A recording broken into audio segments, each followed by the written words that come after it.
Bueno, ahora vamos a comenzar con Steve Mitchell, con una presentación llamada Cooking with the Cyberchef. Es bastante curiosa cuando yo leí lo de Cyberchef, porque no sabía que podía existir algo así. Él nos va a presentar en inglés, lo va a intentar hacer lentito para que todos nos enteremos, y las preguntas, por favor, yo voy a pedir que las hagamos en inglés. Si alguien quiere preguntar algo y necesita decirlo en español porque no sabe, vamos a intentar traducirlo. No soy una crack traductora, así que bueno, vamos a intentarlo entre todos. He's going to do a presentation about an overview followed by an interactive demonstration of some of the features of Cyberchef. The demo will only cover the small part of what can be done with Cyberchef. He has 20 years of experience in ET cybersecurity, and he affirmed that always is a new challenge. No 2 days are the same. So, aplauso por favor. Welcome. Oh.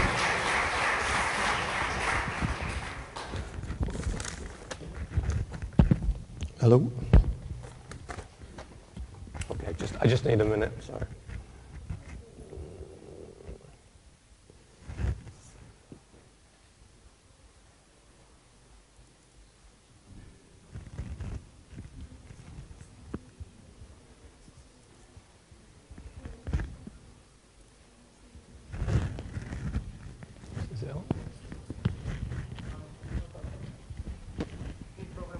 No.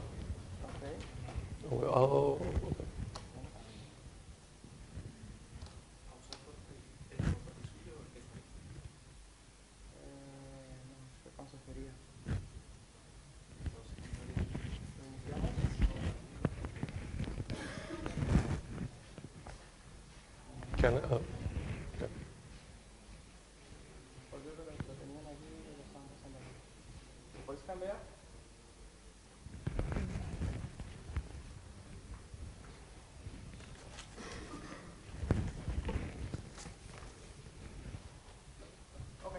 Okay. Okay. Okay. Perfecto. Okay. Estoy muy contento de estar aquí con ustedes en la gran ciudad de Sevilla. Sinceras apologies por mi incapacidad para hablar en español. I'm sorry. Lo siento. Okay. I'm going to talk a few minutes about myself to give you some context, and then talk a little bit about Cyberchef. So, when I went to university, a long time ago, there were no personal computers, there was no tablets, no smartphones. Microsoft didn't exist. Internet. There was no, if you said to someone, I'm on the internet, people would think, you're crazy, what is this? It didn't exist, okay? So things come a long way. I had a career as a lecturer, teacher, always interested in computers, and I can remember the first time it wasn't a mouse. With the Apple Mac came out 30 years ago, amazing, okay, amazing, because you can click on things, you've got icons, you've got windows, and you've got menus, and when we go here, and we can see, it's pretty much the same thing, right? It's this has been around a long time, 30 years. I can remember about 25 years ago, I had an email account, okay? And the problem was I had no one else to send emails to. And then I lived in America for a year, and I had one friend in England, and he had email and I had email. So every morning I would come to work like an excited child, looking at my mouse, please, there's an email. No email, no. things have changed, right? When I go to work now and I open my inbox, I think, oh no, please, no. Too many emails. So some things change, some things stay the same. Around about 15 years ago, I had a career change. Some people say midlife crisis. Do you have that in Spain? I think Spanish people are. Oh, they do? Okay. I thought it was just Americans and maybe a few Brits. But so I moved to work into information technology, very quickly into security. So I've worked in IT security for 15 years, lots of companies, lots of technologies, lots of incidents, lots of products that have been sold to lots of companies. I spent huge amounts of money. If I add up all the money that's been spent by all the companies I've worked for, it's billions of euros, okay? And a lot of this has been wasted on products that don't really do anything, okay? I could spend the next 2 hours having a rant about all this waste of money, but that's not the point of this. So, on that point, one of the things that I'm going to talk about with Cyberchef is that it is completely free. So I'm not here to sell you anything. I'm a practitioner. I like tools. I like things that make my life easy. And I discovered this product about 2 years ago. And I use it every day now because of the work I do. I'll talk a bit more about the work I do as we go through it. Okay? So, I've done this in Spanish.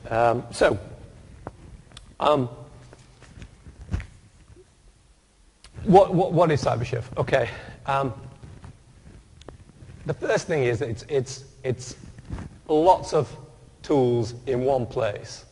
And I think one of the great advantages of this product is that once you learn the interface, which I have to say is really easy to learn, once you learn the interface, then all the tools are there at your fingertips. Lots of different tools. So just as a quick demo, so you can see that's basically what the interface looks like.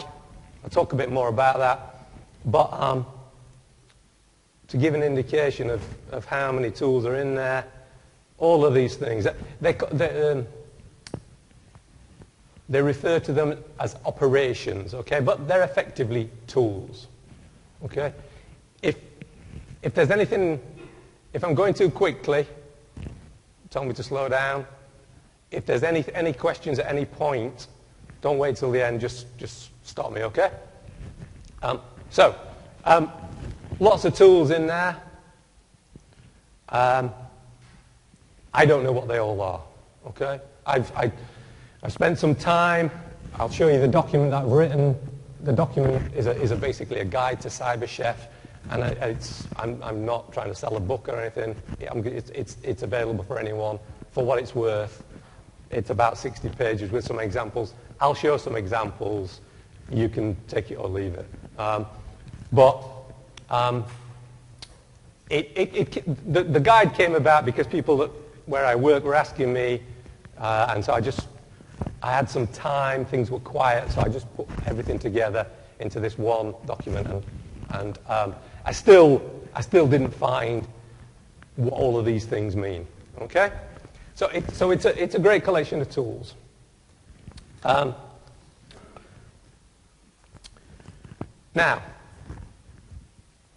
the background to this tool is that it's released by the UK government spy agency, right? Okay, which is not a great start, right? Because we don't trust them. I don't trust them.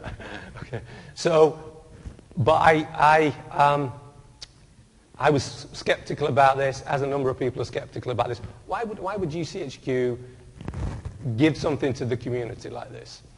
Well, maybe there is something in there, hidden in there. But when I first looked at it, I did the usual thing, played around with it. I had Wireshark running to see, is it talking back to GCHQ? No, it's not. Most of the, actually what I need to do, most of the code that's in there, you'll find somewhere else. Okay? Now, here's my Spanish. How do we do view source? There we go. Okay, I'll come back to that in a minute. So if you really want to, it's going to take a minute. If you really want to, you can go and look at the source. It's all there. It's on GitHub. It's all open source, right? And some of it was not created by GCHQ. But the important point with this is that when you go to the Cyberchef site, you download your copy. And then it stays on your machine. And then whatever you do does not leave your network. So in organizations where we're really concerned about controlling what leaves our network, you don't have to worry, okay? Because it's staying on your machine. And you can understand in organizations like GCHQ and the NSA, very, very little goes in and almost nothing comes out. And so you can see why there would be a demand for this kind of tool. Because as we all know, just about everything that you can do on here, there's an online version of something. You want to decode some base 64, there's lots of sites you can decode base 64, or you can regex, or whatever it is, whatever you want to convert, whatever you want to deobfuscate in JavaScript, online. But if you work for somewhere where you really don't want to do that, then you've got to have a solution that stays on your network, okay? And that's really what it does. Let's have a look. So there's no risk of data loss. And I think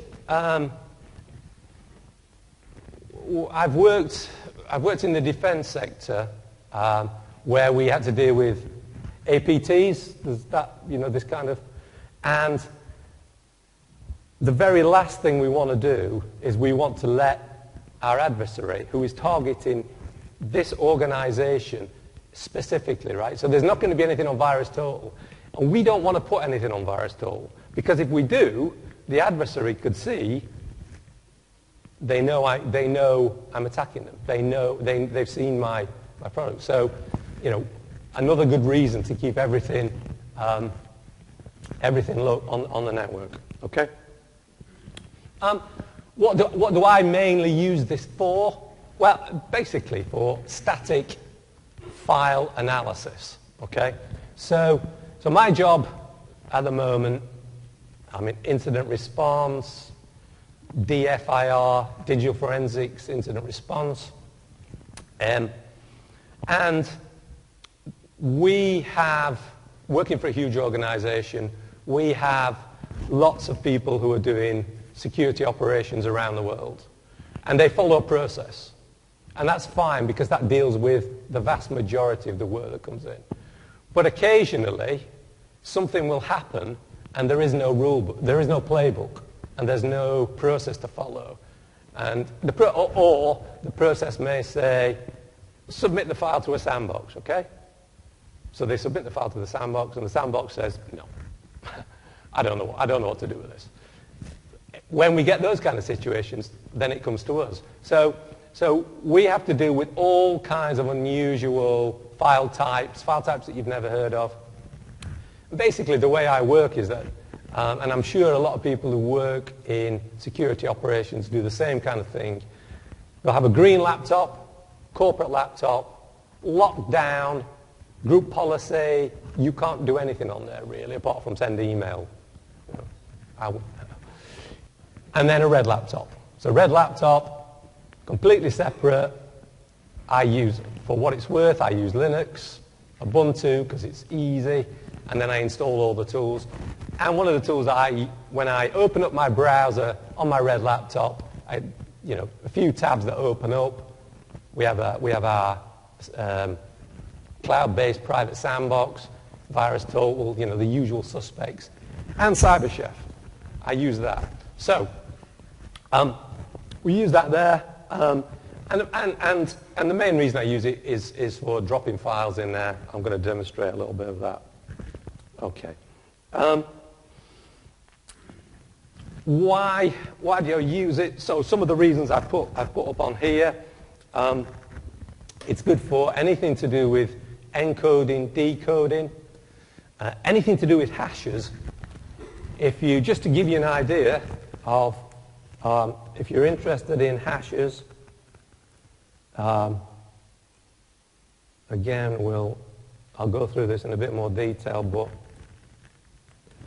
if you just put in their hash, you can see all the different things you can do, and that's just with hashes, right? I mean, they love this stuff at GCHQ. They must love hashes. So anything to do with hashes is good, and I can think of places where I've been, and for me, one of the first things I'm going to do with any file is generate a hash, SHA-256, because in our business, the one thing we love is certainty. And a SHA-256 hash, nothing in this life is 100% certain, but if you work out the odds of a SHA-256 hash collision, that's a very big number, okay? That is a big number. It's like you win the lottery this week, and then you win it next week, and you keep winning it every week. It's the same odds, right? It's enormous, so it's not going to happen, so it's certain. So we like hashes. And you can use it.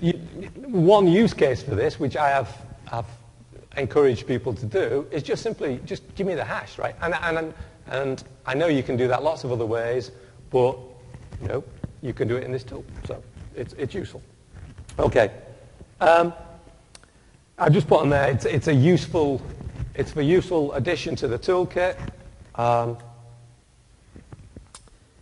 And as I mentioned at the start, it's free, so you've got nothing to lose, right? I mean, you can just play around with this thing. Because it basically just runs as a file on your machine. You can run it on any operating system. And you can make it as safe as you want to be. You can run it in a virtual machine if you like, if you're really paranoid. I tend to just run it on Linux, and it seems to work fine. Okay, and the other thing is that it's even got some jokes in there. Okay, and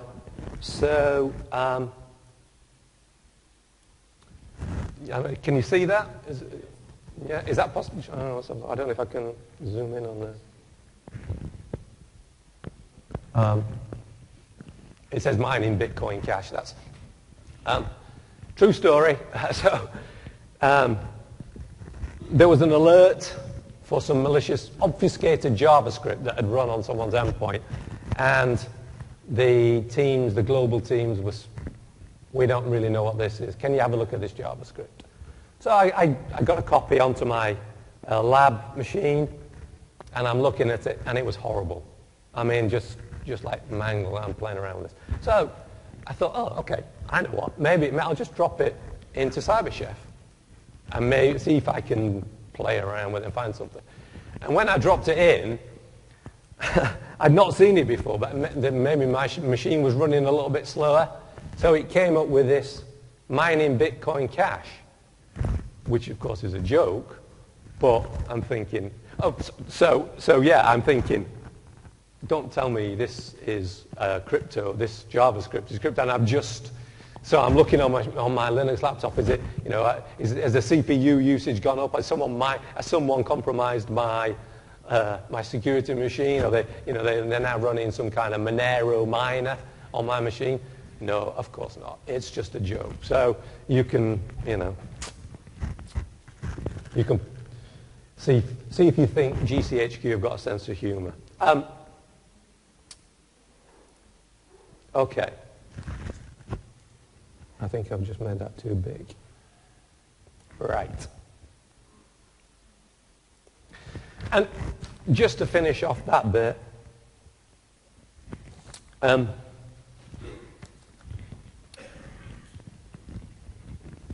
So I think I've tried to give you an idea there what you can do, but I think it's also important to know every tool has its limitation, and every tool in the guide, I think I've put that every tool has to gain our trust. So I've used this for quite a while. It's now gained my trust. I think it's a reliable tool. But I'm conscious that it has limitations, okay? The most important point with this is that it's not going to do anything that you can't do somewhere else. So if you wanted to say, just show me what the file looks like, I mean, in Linux, I would just run the command, I would just run the more command and just have a look. You can do that in Cyberchef if you want to. So, tell me what type of file it is. I might just run the file command. Or in Cyberchef, we just run something like detect file. Yeah, it's the same thing. So maybe for someone who is very, very experienced, has all the tools that they need, they could say to me, okay, well, I don't really need this. And that's fine, yeah, okay. If you're super experienced, you've got all the tools, then yeah, probably not. I just find the interface really easy, and I like things that make my life easy. Okay. What else can't you do? It's not a sandbox, okay? So,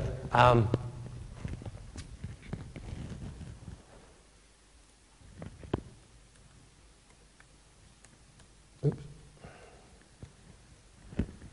I mean, I like sandboxes. I mean, I don't know, are you guys familiar with this one? Anybody? Relatively new, sandbox, app.any.run. I don't tend to submit files to sandboxes, public sandboxes myself. Sometimes I might put a URL in there. But things like this, hybrid analysis is good. It's a bit slow now. This is relatively new. I'd recommend that. It's free, right? So play around with it. Have a look at that. Many, many times you're going to get much quicker, better information from a sandbox than you would doing it manually by any means, whether it's with Cyberchef or with some other command line. Because it's sandbox tools give you a lot of information very quickly. Cyberchef is not a sandbox. It's static analysis. The one thing I would say about sandboxing, dynamic analysis, and static analysis is that they should work like this, right? They should complement each other. Because if your attacker knows that you're running all your files through a sandbox, and they maybe guess what kind of sandbox it is, then they can evade it, right? And I've seen this. Very advanced skills. So they'll make it go to sleep or behave differently in the sandbox than it will when it runs on your corporate environment. So that's where static analysis comes in, because they cannot trick static analysis. And the way I like to think about this is, what do you call it in where you have a dead body? Okay? Autopsy. Right? Static analysis is like an autopsy. The file is dead. It can't lie to you. Okay?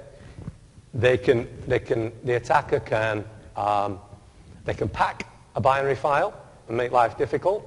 They can obfuscate code, they can encrypt code, but they can't make it behave differently, because when it's static, you are in charge. Okay? You may have to do a lot of work. So, so the ideal situation, the place I like to be when I'm doing analysis is the sandbox says one thing, static analysis says the same thing. For me, I can sleep easily. When those two things are telling me something different, then I got a problem, right? Especially especially if the sandbox says, nah, nothing to worry about. And then you look at it statically and it's like, that doesn't look right. That's when we've got a problem. So, it's not a sandbox. It's not going to unpack binary files. It's certainly not going to crack any hashes.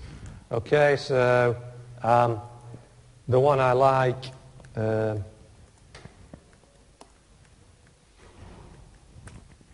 just have a look. Crack station, yeah. So something like this.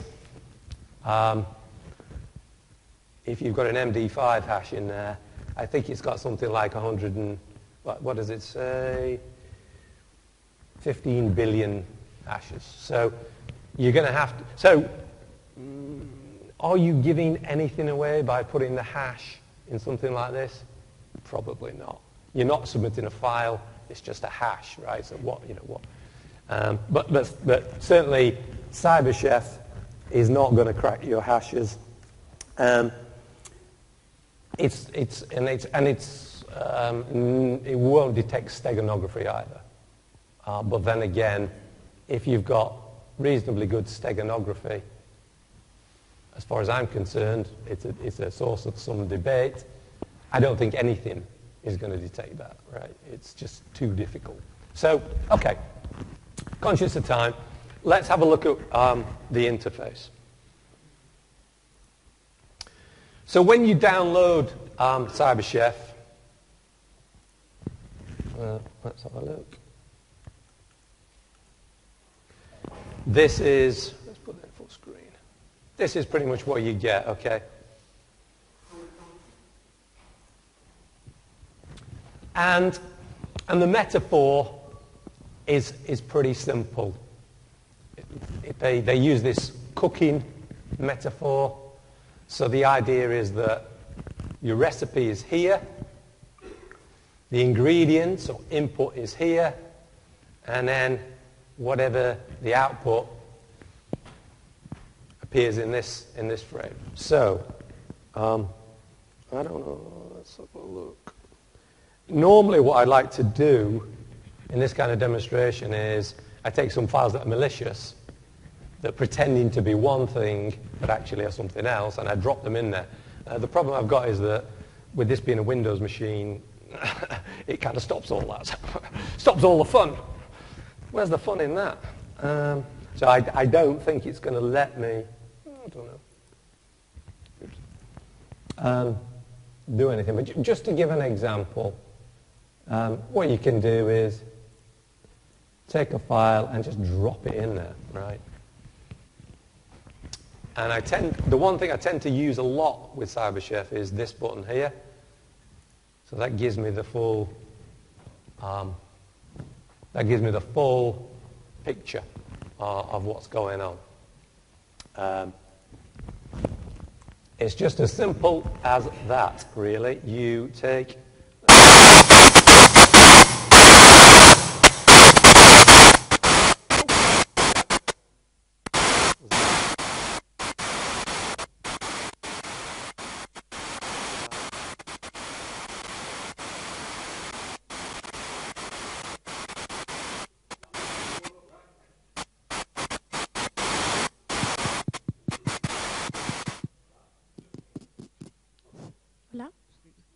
Okay. Right. 1, 2. Okay. I don't know. Okay. It was deliberate to wake everyone up. Okay. Let's another example here. You just drag and drop in there. And again, it depends on the work that you do. In incident response, time is important. Okay, we need to get answers quickly, and that's one of the things why I like this. You can see in this example here, I just dropped this .pdf. Now, without doing anything whatsoever, in the output pane at the bottom here, I already know that that is a PDF. One of the examples that I brought was actually a bit of malware. And when you drop it in the input pane, you can see that it's not a PDF straight away. So straight away, without doing anything, you're starting to get some answers. And you can see,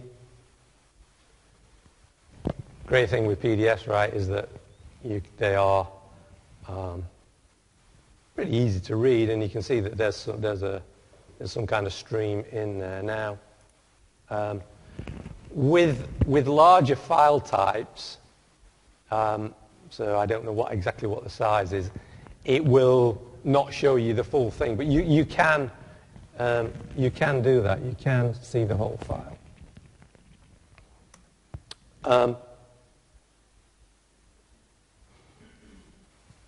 So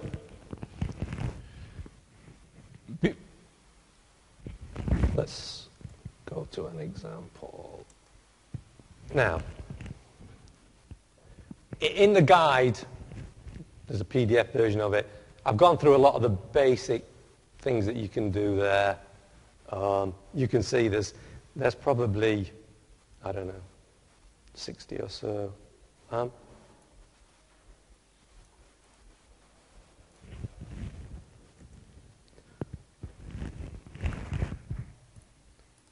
So you can drag and drop, or you can just input the text, and then if you want to, you can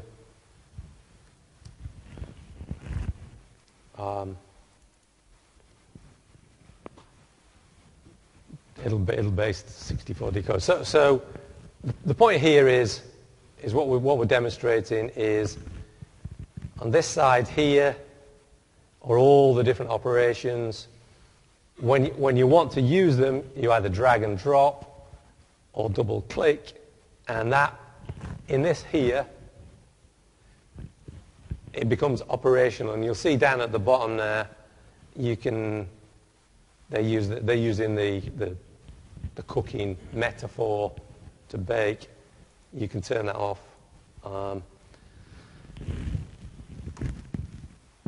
And there's no limit really to what you can do in terms of those operations. Right.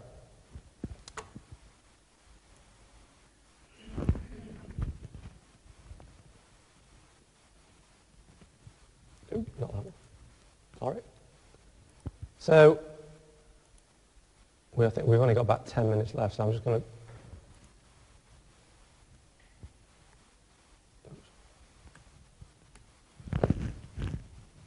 get rid of that. Oh, interesting.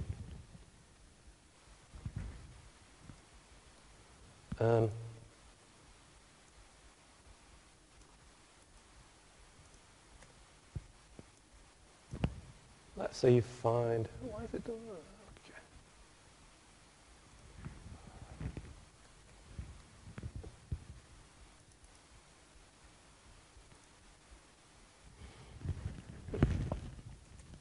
I'm not sure. There's something that this could be a Windows thing, copy and paste.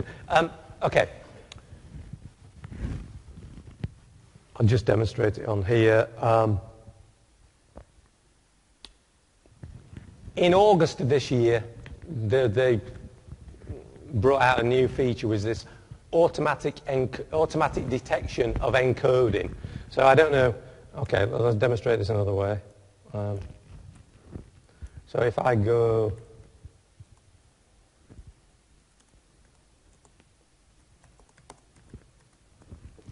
and then we do, I don't know, some kind of, I said base 64. You'll see here this magic wand appears. So I don't really know how that works, in all honesty, but it's doing some check-in, some regex check-in, some rule-based check-in. Does it fit with any of the known formats for encoding, and if it does, then it's going to give you that magic wand to say, hey, I think if we were to drop that in there, so we can move output to input, just get rid of that. If we happen to just find that somewhere, let's say, for example, you were looking through some proxy traffic and you could see a domain and then a URI, and you're thinking, what is that URI? Is that beaconing? Is it, what is it? If you were to drop it in here, and you run it does it for you. So so that's relatively new. Okay.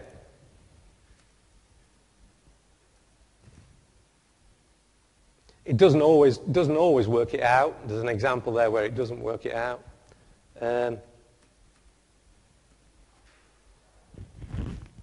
I think there are lots of examples here.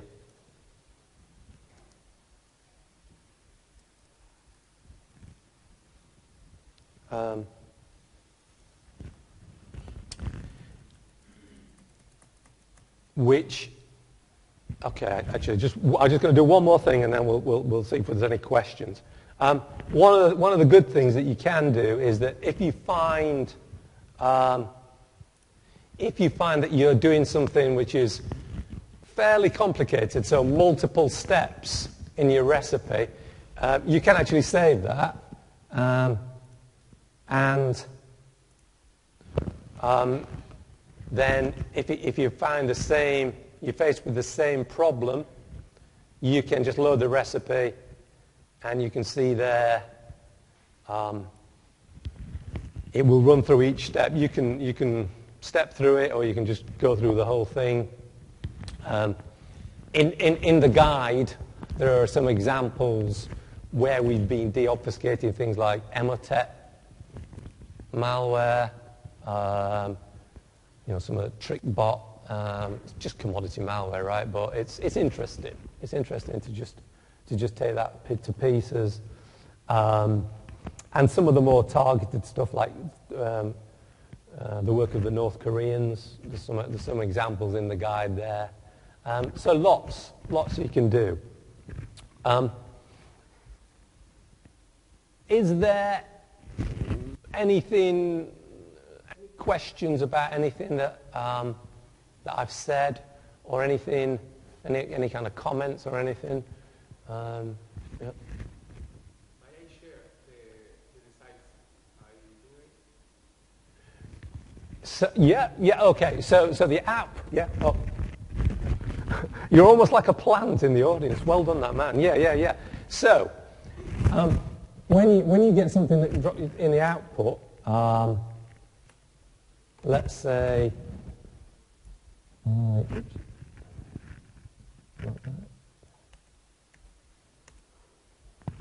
let's say I drop something in here, and we get rid of that because that's not going to confuse things. If you come to find something that you're really interested in, it's not very good with .docs, but you can output that to a file, and then you can save that on your machine. You can do whatever you want. You can also export the recipe as well. Yeah, you can do that. Yeah, I forgot that.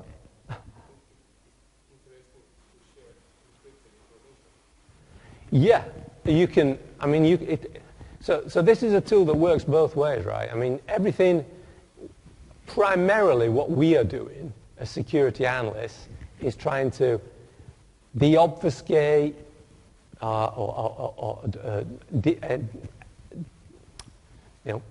reverse engineer what the attacker has done.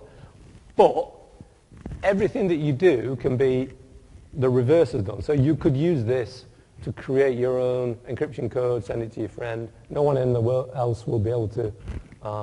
In fact, in one of the examples in the guide, I think I just did exactly what you're saying. Something like, yeah, there. I just want to encrypt something. Okay? And you create your own key, and then you encrypt it, and unless someone's got that key, they're never going to crack it, right? Okay. So yeah, you could use it for that. Anybody else? Any other questions?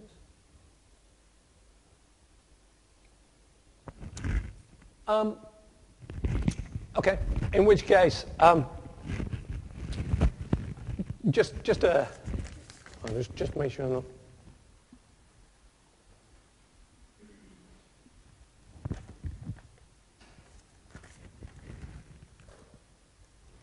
Yeah.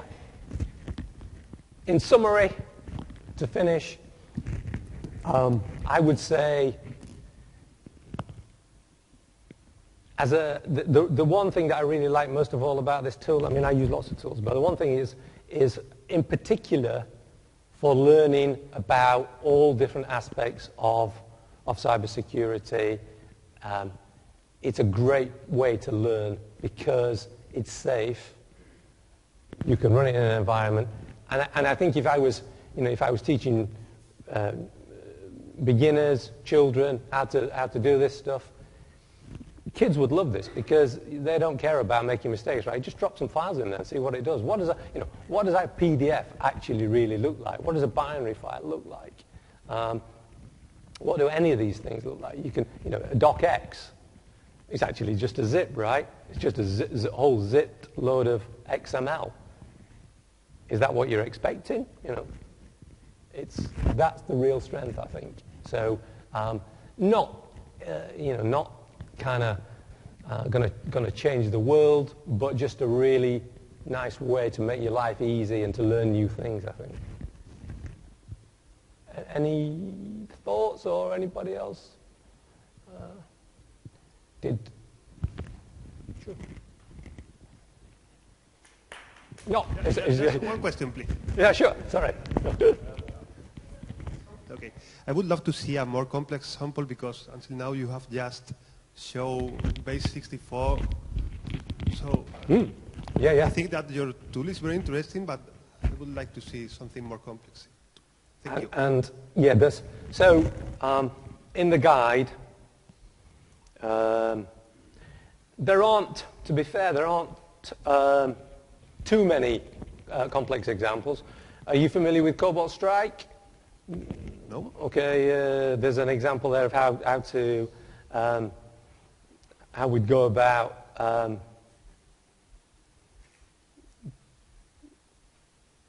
deobfuscating that.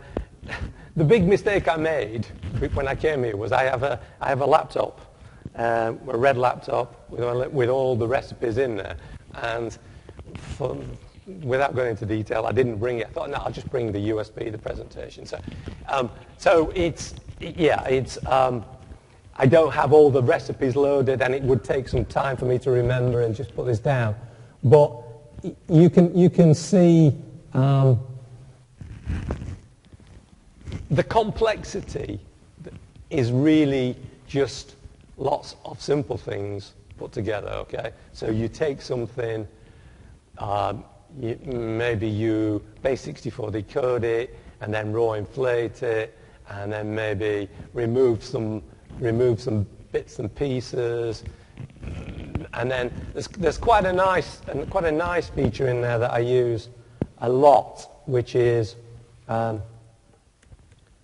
it's got this one, which will, whatever you've got in it will just format your code and give you a nice, easy way to look at it. Again, an advantage I think over just doing more in Linux because it doesn't look great, whereas this will, And again, you can take your code and you can, if it's JavaScript, you can submit it to JS Beautify online. But again, that's data leaving your network. So, yeah. But yeah, I mean, I've noticed that people are starting to put their Cyberchef recipes on Twitter and places like that. If you just search for Cyberchef on Twitter, and you'll see there are some people who are putting their stuff on there. So it's as complex as you want it to be. Can you implement loops, Yes. iteration, and this kind of thing? Absolutely, yeah. You can do that. So there's a section which, again, I don't. Here.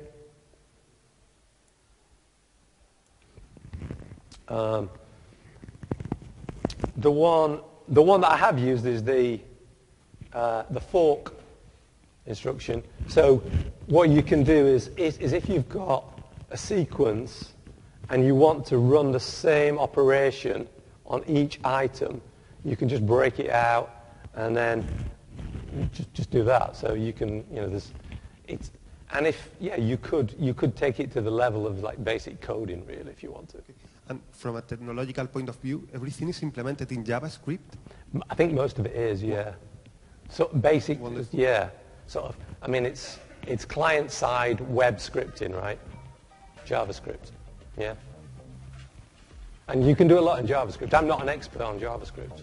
I'm not really an expert on anything, but it's, you can do that. Yeah. More questions? In which case, thank you very much. Thank you. Muchas gracias.